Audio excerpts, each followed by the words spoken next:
Hello everyone, कैसे हैं आप सब। आई होप कि आप सभी अच्छे होंगे। मैं Sangeeta from लर्नो hub, the free learning platform, जहां आप पढ़ सकते हैं math, science, SST absolutely free at learnohub.com।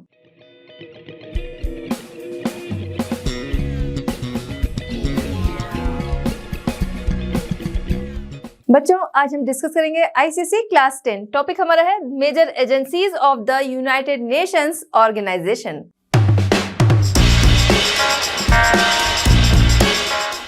चलिए बच्चों, स्टार्ट करते हैं हमारा आज का chapter, major agencies of the United Nations Organisation. ठीक है, तो यूनाइटेड नेशंस ऑर्गेनाइजेशन जिसके बारे में पिछले चैप्टर में हमने डिस्कस किया था और वहां पर हमने देखा उनका मेन काम क्या है। उनका मेन काम जो था वो पीस एंड सिक्योरिटी इसको मेंटेन रखना।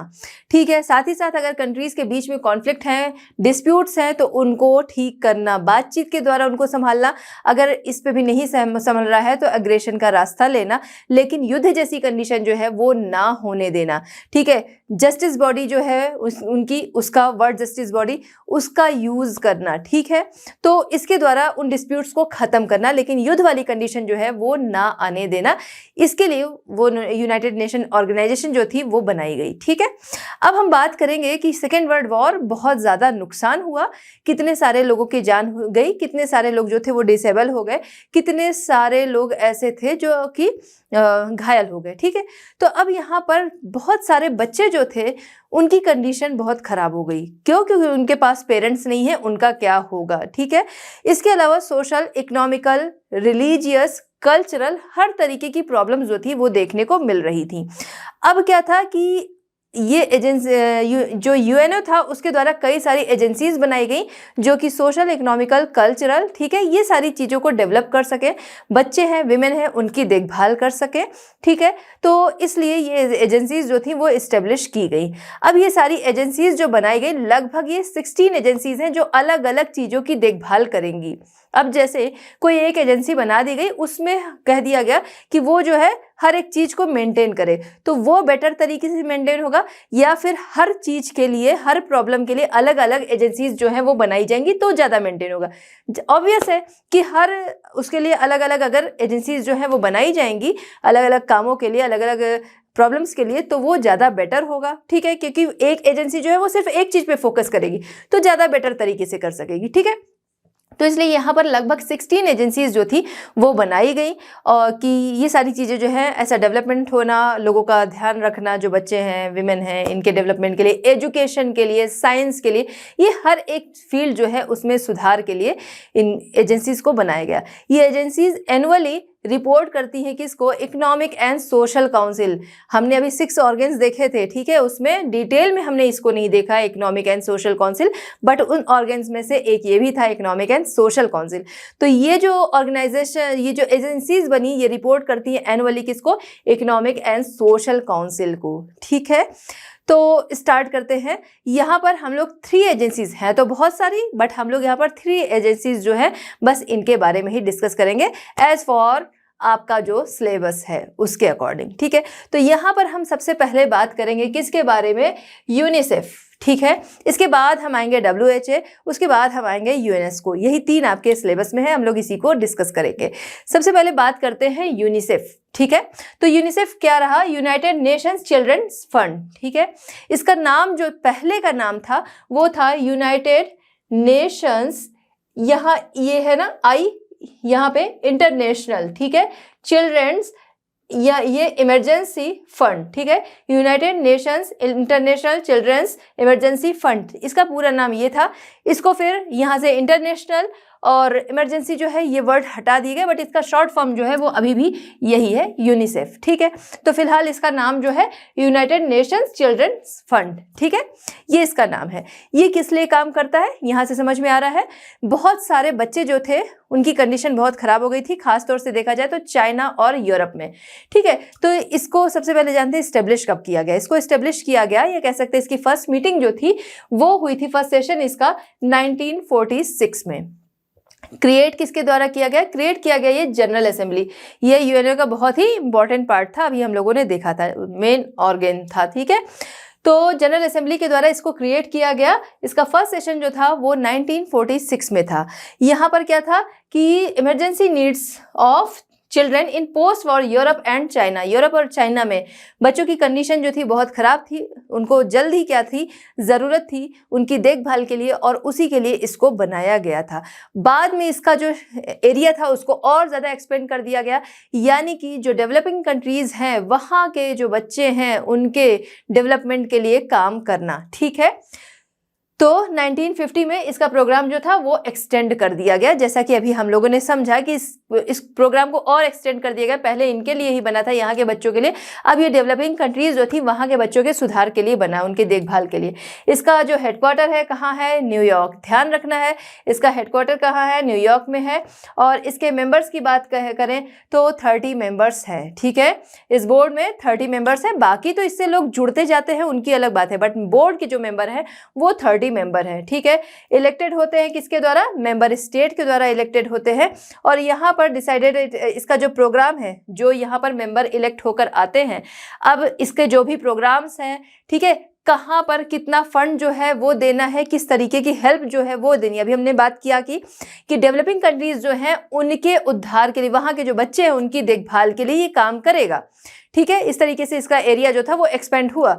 अब उसके लिए कितना कहाँ पर फंड देना है, किस तरीके की हेल्प करना है, ये डिसीजन जो है ये लेता है। ठीक है, मेंबर स्टेट जो कि इलेक्ट होकर आते हैं ये यही काम करते हैं कि कहाँ पर कितने पैसे जो है वो देने हैं डिफरेंट कंट्रीज में।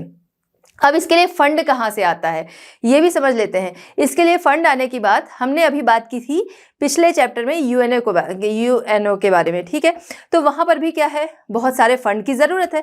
तो जो मेंबर कंट्रीज़ हैं वो अपनी इच्छा से फंड देती हैं, ज़बरदस्ती किसी से धन उगाही नहीं की जाती है। वहाँ पर क्या है, अपनी मर्जी से लोग जो है वो फंड देते हैं, उन्हीं को अलग अलग तरीके से खर्च किया जाता है। अब ये एजेंसीज बनी तो एजेंसीज के नाम पे लोगों ने दिया, वो यहाँ पर आया। इसके अलावा बहुत सारी प्राइवेट एजेंसीज होती हैं वो भी देती हैं, जैसा कि हम देखते हैं बहुत सारे लोग होते हैं, देखिए कितने सारे क्लब वगैरह जो बने होते हैं, क्लब हाउस वगैरह बने होते हैं। ठीक है, तो वहाँ पर भी लोग हैं देते हैं। कितने सारे चैरिटीज़ होते हैं, वहाँ पर लोग जो हैं वो खुद से पैसे देते हैं। वहाँ पर लोग मांगते नहीं, बट जिसका मन है, जिसके पास है, तो वो जाकर वहाँ पर अमाउंट अपने अकॉर्डिंग डोनेट करता है। तो उसी तरीके से यहाँ डोनेशन जो है वो मिलता है और उससे ही आगे की देखभाल होती है। इसके अलावा यूनिसेफ जो है, इनके कार्ड्स होते हैं, उनको सेल किया जाता है और उससे अमाउंट आता है। जैसे कि हम बात करें, मान लीजिए क्रिसमस है, क्या करना है, स्कूल है या ऑफिस है, जो भी है, मुझे बहुत सारे लोगों को कार्ड्स देने हैं। मैंने यूनिसेफ से कार्ड लिए, तो एक साथ मैंने बहुत सारा कार्ड जो है वो यूनिसेफ का ले लिया। जैसे आप देखते हो आर्चीज़ के कार्ड आते हैं, है ना, आर्चीज़ के कार्ड आपके बीच में बहुत फेमस है, उसको आप लोग देखे होते हो, है ना। तो उसी तरीके से हम बात कर रहे हैं यूनिसेफ के कार्ड्स होते हैं। तो वो मैंने क्या किया, क्रिसमस वाले टाइम में मैंने खरीद लिया। अब उससे जो उनके पास अमाउंट पहुँचता है उसका यूज़ वो यहाँ पर करते हैं इसी देखभाल में। अच्छा, अब जैसा कि हमने देखा था यूएनओ का लोगो, ठीक है, तो लोगो जो है वो ध्यान रखना बहुत ज़रूरी है। ठीक है, कौन सा लोगो जो है वो किसका है। कई बार जो क्वेश्चन होते हैं वो पिक्चर बेस पे भी आ जाते हैं। कई बार होता है कि लोगो किसी का पूछ लिया, पर्टिकुलर किसी पर्सन की इमेज दे के वो पूछ लिया, या पर्टिकुलर किसी घटना का पिक्चर दे दिया। जैसे अभी हम लोग सराजीवो क्राइसिस देख रहे थे, ठीक है, उस घटना को दे दिया कि ये बताइए कहाँ का पिक्चर है, ये किस चीज़ का पिक्चर है। या जलियांवाला बाग जो था उसका पिक्चर दे दिया, ये किस चीज़ का। तो जो बहुत इंपॉर्टेंट पिक्चर्स होते हैं उन पर ध्यान दिया करिए। ठीक है, या लोगो है, तो ये क्या है, ये यूनिसेफ का लोगो है। ठीक है, ध्यान रखना है, जिसमें क्या है कि यहाँ पर एक बच्चा बना है, एक पर्सन बना है, ये अर्थ जो है वो बनी है, और यहाँ पर भी क्या है, ऑलिव लीव्स हैं। ये किससे बना है, ब्लू कलर से बना है। ठीक है, तो ये चीज ध्यान रखनी है। चलिए अब देखते हैं ऑब्जेक्टिव्स ऑफ यूनिसेफ।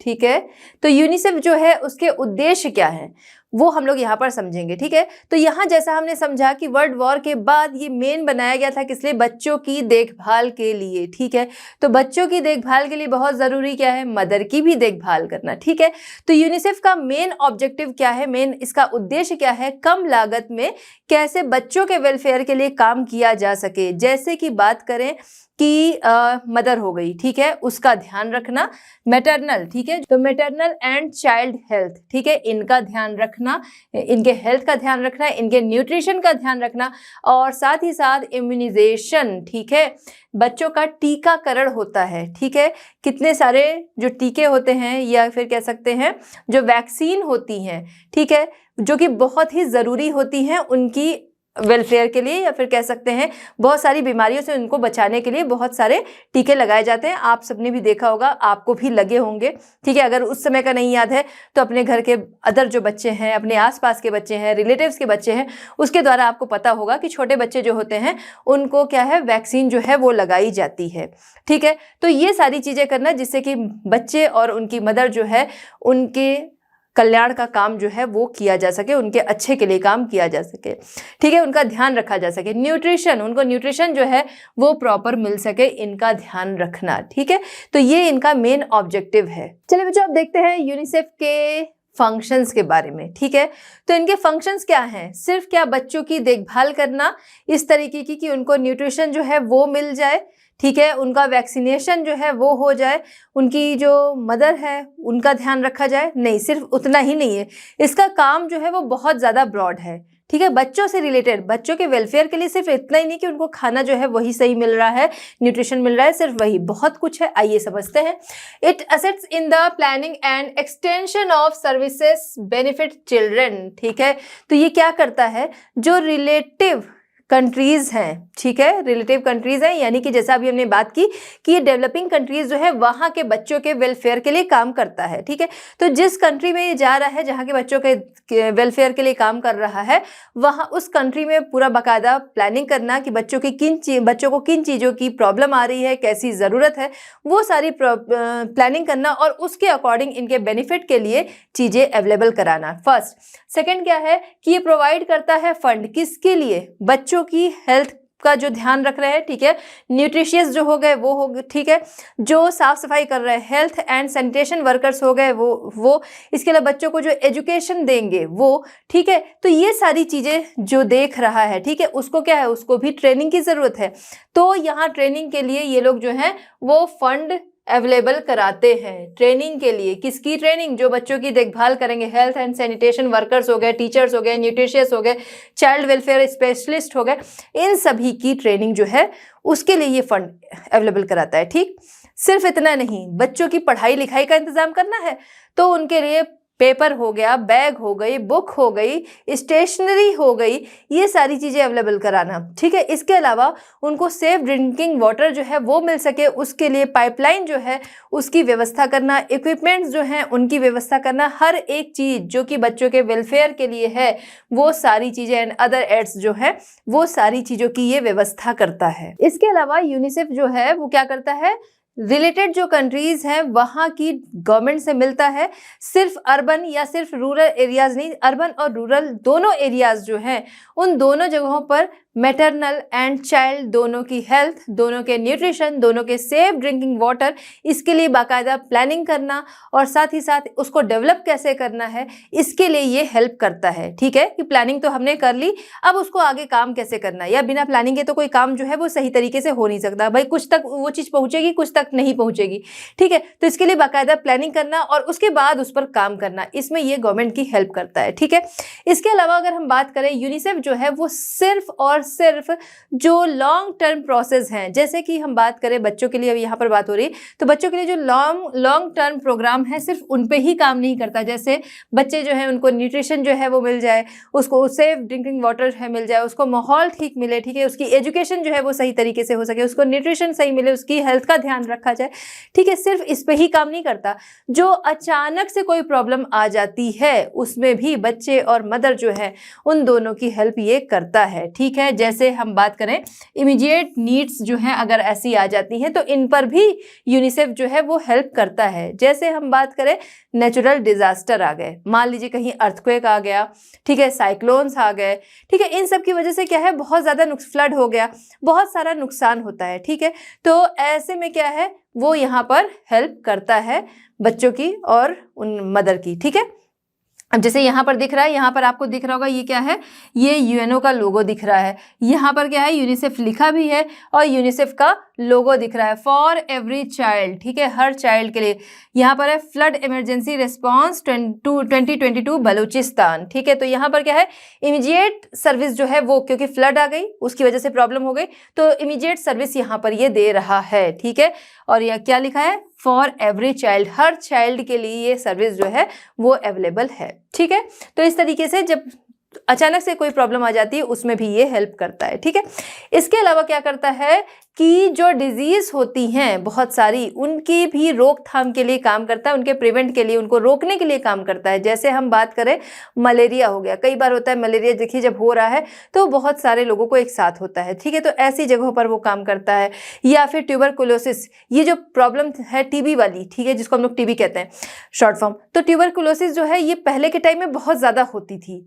ठीक है, तो इन सब चीज़ों पर भी ये काम करता है। ठीक है, आज के टाइम में है कि इजिली इसका इलाज जो है हो जाता है, पहले इन चीज़ों को बहुत बड़ा समझा जाता था। ठीक है, तो इनके लिए ये काम करता है। इस तरीके की बीमारियां हो गई या आंखों की प्रॉब्लम हो गई, ठीक है, तो इस पर ये ध्यान देता है, इस पर ये काम करता है, जिससे कि जो बच्चा है जब उसकी हेल्थ जो है वो सही रहेगी, उसको न्यूट्रिशन मिलता रहेगा, उसकी हेल्थ सही रहेगी, तो उसकी जो कैपेबिलिटी है उसका वो सही यूज़ कर सकेगा। ठीक है, वरना अगर बीमार रहेगा, कुछ ना कुछ उसको प्रॉब्लम रहेगी, कहीं ट्यूबरकुलोसिस की प्रॉब्लम है, कहीं मलेरिया वाली प्रॉब्लम है, तो क्या है उसकी जो कैपेबिलिटी है उसका सही यूज नहीं हो पाएगा। ठीक है, चलिए बच्चों बात करते हैं वर्ल्ड हेल्थ ऑर्गेनाइजेशन यानी कि WHO के बारे में।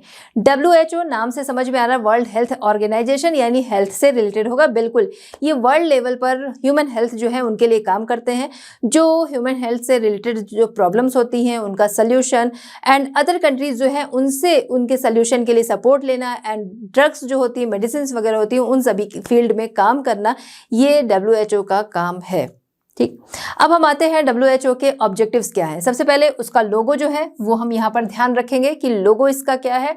अब आते हैं ऑब्जेक्टिव्स पर, तो इनका ऑब्जेक्टिव सबसे पहला है highest possible level of health. ठीक है, हेल्थ का ध्यान रखना हाईएस्ट पॉसिबल लेवल पे, पॉसिबल लेवल आपको दे रहा है पॉसिबल, बट वो हाईएस्ट पॉसिबल पर। ठीक है, इसके अलावा ये एग्जिस्टेंस में कब आया ये हमें ध्यान रखना है। तो 7 अप्रैल 1948 को इसकी फाउंडेशन रखी गई, एक तरीके से हम मान सकते हैं, इसीलिए 7 अप्रैल जो है इसको वर्ल्ड हेल्थ डे के रूप में सेलिब्रेट किया जाता है। ध्यान रखिएगा, वर्ल्ड हेल्थ डे कब मनाया जाता है, 7 अप्रैल को मनाया जाता है।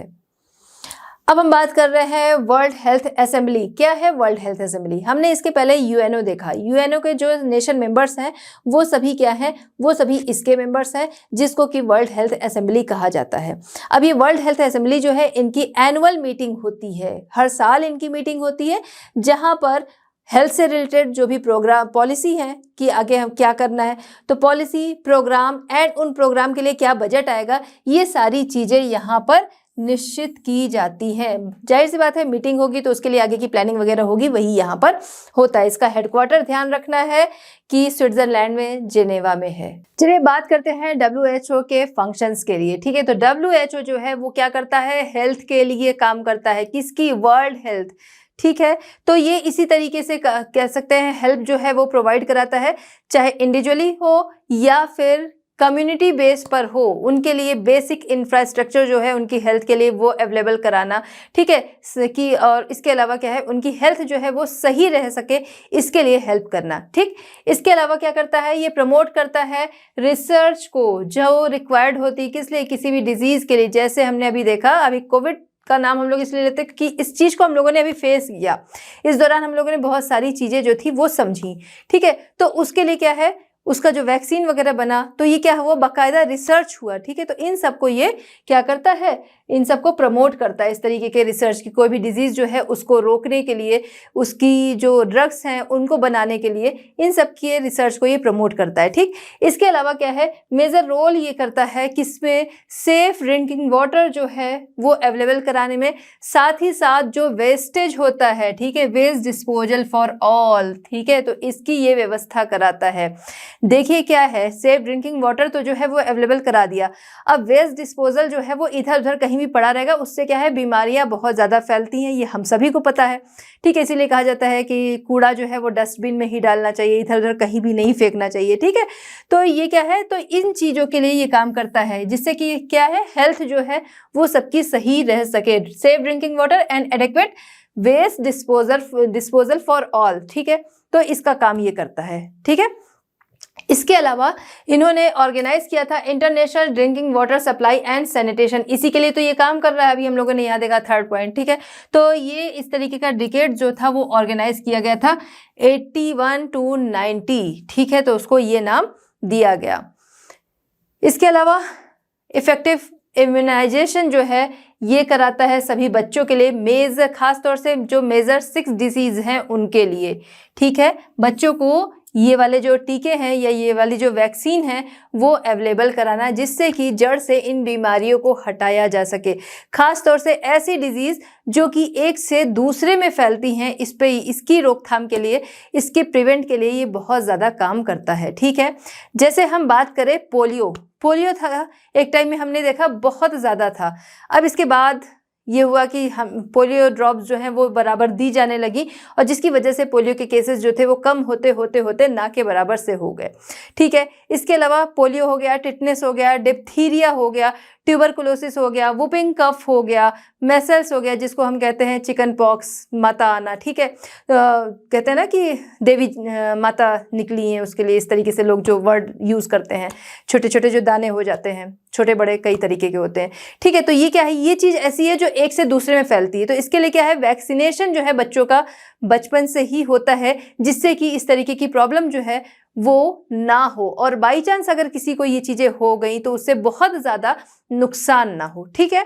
तो इसके लिए ये काम करता है। इसके अलावा WHO जो है वो डिफरेंट कंट्रीज में अपने स्पेशलिस्ट को भेजता है, जिससे कि जो विमेन हैं या जो बच्चे हैं उनको हेल्थ के लिए अवेयर किया जा सके और साथ ही साथ उनकी हेल्प की जा सके। तो डिफरेंट कंट्रीज में इनके स्पेशलिस्ट जाते हैं, वहाँ की गवर्नमेंट जो है उससे मिलते हैं, वहाँ के जो विमेन होती हैं, वहाँ के जो बच्चे होते हैं, उनसे हेल्थ के पर्पज से वो मिलते हैं, ठीक है, उनमें उस तरीके की अवेयरनेस जो है वो लाने के लिए। इसके अलावा WHO जो है वो एफर्ट करता है किसके लिए, इंटरनेशनल स्केल पर डायरिया जैसी जो बीमारियां हैं इनके रोकथाम के लिए, इनको रोकने के लिए, ठीक है।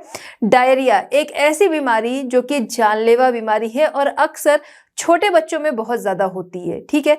तो इसकी वजह से कई सारे बच्चे जो हैं वो हॉस्पिटलाइज्ड हो जाते हैं और या फिर उनकी जान चली जाती है, ठीक है। तो इसके लिए लोगों को जागरूक करना, तो ऐसी डायरिया जैसी जो बीमारियां हैं इसके लिए लोगों को जागरूक करना, इनसे बचने के लिए, और साथ ही साथ इनसे बचने के इनको रोकने के उपाय करना, ठीक है। इसके अलावा WHO जो है वो क्या करता है, हेल्थ जर्नल्स लाता है, जैसे कि हम बात कर सकते हैं मैगजीन, ठीक है। जो हेल्थ कॉन्शियस लोग हैं या फिर लोगों को हेल्थ कॉन्शियस बनाने के लिए WHO जो है वो अपनी मैगजीन जो है वो भी जारी करता है, जिससे कि लोग जो हैं उससे हेल्थ के बारे में जान सकें, क्या चीज़ें उनके लिए सही हैं, क्या चीज़ें उनके लिए सही नहीं है, कितना न्यूट्रिशन जो है वो होना चाहिए, ये सारी चीज़ें, ठीक है। इसके अलावा क्या है, जेनेवा में क्या है, WHO की मेडिसिन की लार्ज लाइब्रेरी जो है वो इस्टेब्लिश है, ठीक है। इसके अलावा WHO जो है वो क्या करता है, स्टैंडर्ड जो है वो सेट करता है। कैसा स्टैंडर्ड सेट करता है, लाइफ सेविंग ड्रग्स कि अगर क्या है, हम क्या कर रहे हैं, दूसरी कंट्रीज जो है वहाँ से मेडिसिन मंगा रहे हैं, लेकिन स्टैंडर्ड अगर नहीं है तो हमें नहीं पता है वो कितनी प्योर है कितनी नहीं प्योर है। यहाँ पर स्टैंडर्ड जो है उसको ये सेट कर देता है, तो जिसकी वजह से उसकी प्योरिटी जो है वो चेक की जा सकती है, ठीक है, कि ये हमारी हेल्थ के लिए सही है या नहीं सही है। जैसे हम कई बार देखते हैं बहुत सारे ऑयल होते हैं, वाटर होते हैं, इन सब के लिए क्या है, एक स्टैंडर्ड जो है वो बना होता है कि इसमें इतना ये क्वांटिटी जो है वो होनी ही चाहिए, ठीक है। तो वो स्टैंडर्ड जो है उसको ये सेट करता है, जिससे कि वो ड्रग्स जो है, लाइफ सेविंग ड्रग है, वो नुकसान ना करें, ठीक है। इसके अलावा क्या करता है कि ऐसी डिजीज जो कि स्प्रेड होती हैं, ठीक है, उनसे लड़ने के लिए या फिर कह सकते हैं उनको ठीक करने के लिए ड्रग जो है वो अवेलेबल कराता है, साथ ही साथ इनको स्प्रेड होने से रोकने का काम करता है, ठीक है। कोरोना क्या था, ये स्प्रेडिंग वाली ही डिसीज थी, ठीक है, जिसके लिए आगे रिसर्च जो थी वो चल रही थी और आज भी इस पर रिसर्च चल रही है, ठीक है, कि इसको पूरी तरह से ख़त्म किया जा सके, क्योंकि ये ऐसी डिजीज़ थी वो एक से दूसरे में फैल रही थी। चलिए बात करते हैं यूनेस्को, ठीक है। तो यूनेस्को, ठीक है, United Nations Educational Scientific and Cultural Organisation, United Nations Educational Scientific Cultural Organisation. ठीक है, तो इसके बारे में हम लोग यहाँ पर जानेंगे। सबसे पहले इसकी जो फाउंडेशन थी वो कब रखी गई थी? इसकी फाउंडेशन रखी गई थी नवंबर 1945 को। इसका हेडक्वार्टर जो है वो है पेरिस में। ठीक है, अब बात करें यूनेस्को, इनकी एक जनरल असेंबली है जिसकी मीटिंग जो है वो 2 साल में एक बार होती है। ठीक है, 2 साल में एक बार इनकी मीटिंग होती है। इनका अपना एग्जीक्यूटिव बोर्ड है। ठीक है, जिसमें 51 मेंबर्स हैं जो कि क्या करते हैं, इनका काम होता है, जो रिस्पॉन्सिबल होते हैं इसके जो भी प्रोग्राम हैं उनको किस तरीके से इम्प्लीमेंट करना है, उसके लिए ये रिस्पॉन्सिबल होते हैं। इनकी मीटिंग जो होती है वो साल में 2 बार होती है। यहाँ पर 2 साल में एक बार होती है, यहाँ पर 1 साल में 2 बार इनकी मीटिंग होती है। इसका हेडक्वार्टर कहाँ है? ये भी यूनेस्को का पेरिस में है। ठीक है, यहाँ भी हम लोगों ने यही चीज कर दी, यहाँ भी। ठीक है, फिलहाल इसका याद रखना है, यूनेस्को का जो हेडक्वार्टर है वो कहाँ है? वो है पेरिस में। ठीक, अब यहाँ पर इनका काम क्या है, या फिर यूनेस्को जो है ये किस लिए बनाया गया? यूनेस्को इसलिए बनाया गया, वही चीज पीस और सिक्योरिटी जो है उसको मेंटेन रखना, लेकिन किसके जरिए? इसके जरिए एजुकेशनल साइंटिफिक कल्चरल जो है, ठीक है, कल्चर, इन सब के माध्यम से पीस और सिक्योरिटी बनाए रखना। ठीक है, डिटेल अभी समझते हैं हम लोग। चलिए बात करते हैं यूनेस्को के फंक्शंस के बारे में। यूनेस्को का मेन फंक्शन जो है वो क्या है? पीस और सिक्योरिटी को बनाए रखना। किसके जरिए? एजुकेशन, कल्चर, साइंस और साथ ही साथ कम्युनिकेशन, इन सभी की हेल्प से पीस और सिक्योरिटी बनाए रखना। देखिए क्या है, किसी का जो कल्चर है उसको बनाए रखो तो वो क्या करेगा? वो रिस्पेक्ट करेगा। अगर किसी के कल्चर पर क्या है, प्रहार करो, उसको तोड़ो फोड़ो, तो ऐसे में क्या होगा? फिर फाइट ही होगी, पीस और सिक्योरिटी जो है वो नहीं बनी रहेगी। तो इस तरीके से बहुत सारी ऐसी चीजें हैं जिनको यूनेस्को जो है उसने क्या किया है, हमारी धरोहर, जैसे हम इंडिया की बात करें, हमारे बहुत सारी ऐसी चीजें हैं जिनको उसने हमारी धरोहर, हेरिटेज जो है वो घोषित किया है कि इन चीजों को क्या है, बचा कर रखना है। तो जब वो चीजें हमारी हेरिटेज जो है, हमारी धरोहर घोषित हो गई हैं, डिक्लेयर हो गई हैं, तो ऐसे में क्या है, हर कोई जो है वो उसकी रिस्पेक्ट करेगा। ठीक, तो इस तरीके से क्या है, पीस और सिक्योरिटी बनी रहेगी। एजुकेशन, इंसान जो है वो पढ़ लिख जाएगा तो उसके अंदर क्या है, उसका माइंड जो होगा वो पीस और सिक्योरिटी जो है इसके लिए डेवलप होगा। ठीक है, कि वो इन चीजों को बनाए रखने के लिए किस तरीके से जो कहीं पर डिस्प्यूट्स वगैरह हैं उनको क्या किया जाए, उनको शांत किया जाए। कम्युनिकेशन बहुत ज़रूरी है पीस और सिक्योरिटी बनाए रखने के लिए। ठीक है, कि कम्युनिकेशन के जरिए पीस और सिक्योरिटी जो है कहीं पर वो क्या हो रही है, उसका वॉयलेशन हो रहा है, या फिर पीस और सिक्योरिटी जो है उसको कहीं पर खतरा है, तो उसको कम्युनिकेशन के जरिए क्या है, शांत कराया जा सकता है। तो इस तरीके से इनके जरिए ये क्या करता है, पीस और सिक्योरिटी को बनाए रखने की कोशिश करता है।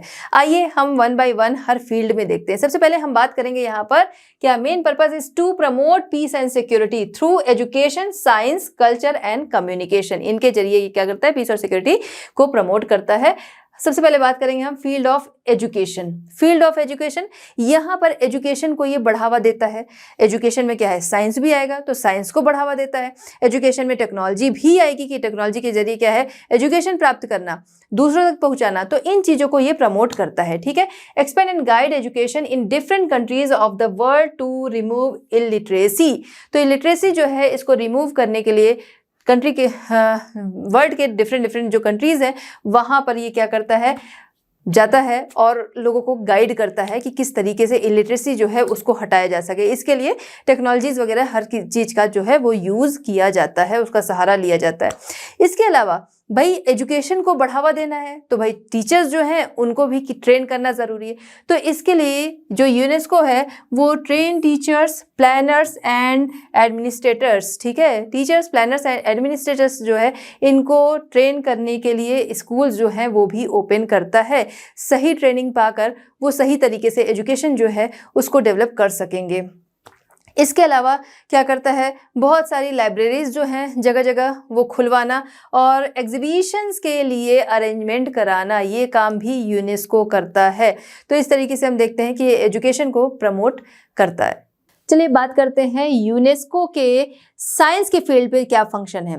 तो यहाँ पर अगर हम बात करें, यूनेस्को जो है वो बहुत ज़्यादा कह सकते हैं एम्फेसाइज करता है साइंस और टेक्नोलॉजी को। ठीक है, साइंटिफिक एंड टेक्नोलॉजी इंस्टीट्यूशंस जो हैं इनको इस्टेब्लिश कराने में ये काफ़ी एम्फेसाइज करता है, काफ़ी और हेल्प करता है।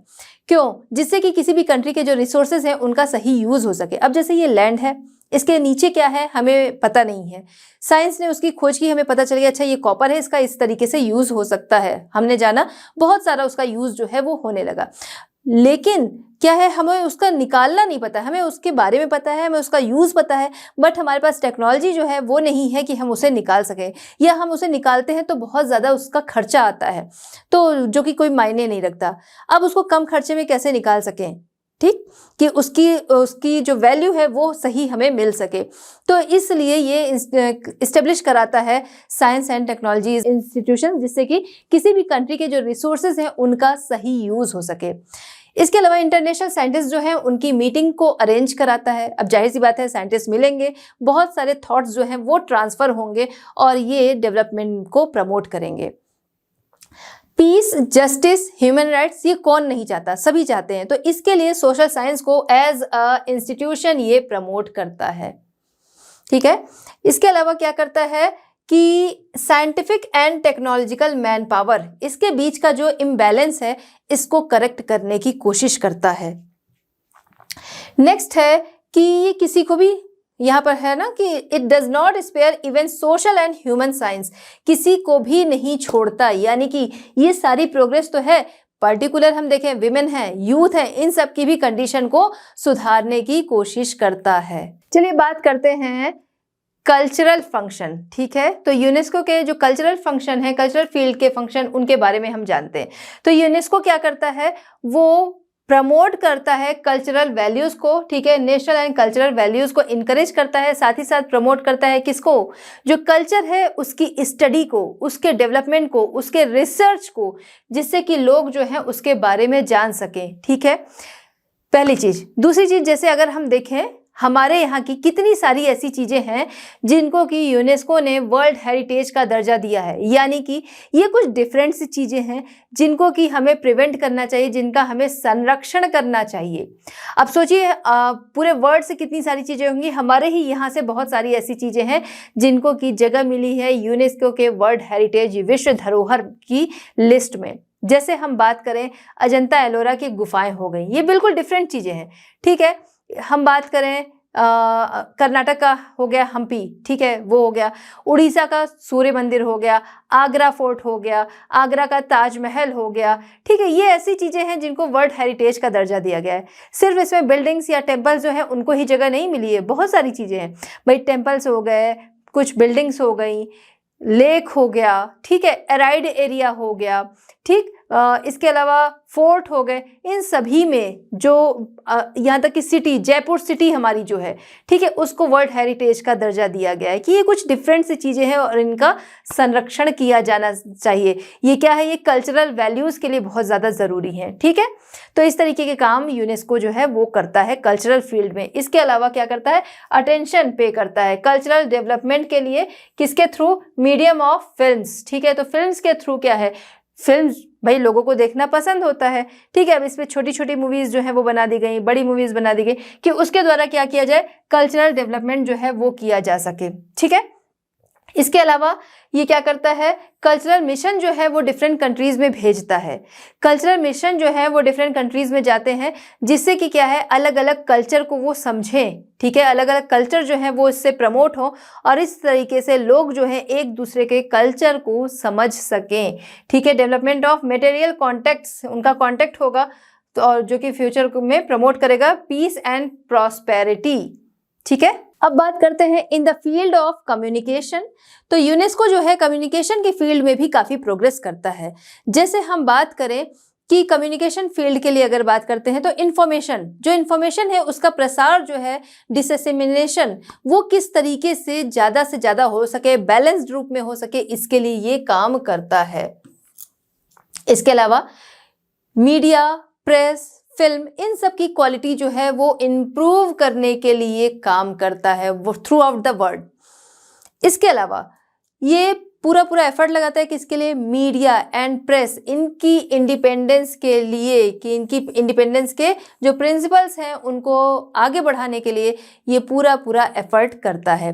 तो इस तरीके से हमने देखा यूनेस्को जो है वो हर तरीके के फील्ड में काम करता है। तो बच्चों इस तरह हमारा ये चैप्टर कंप्लीट होता है। मिलते हैं next chapter at Learno Hub. Learno Hub free है पर बेस्ट है।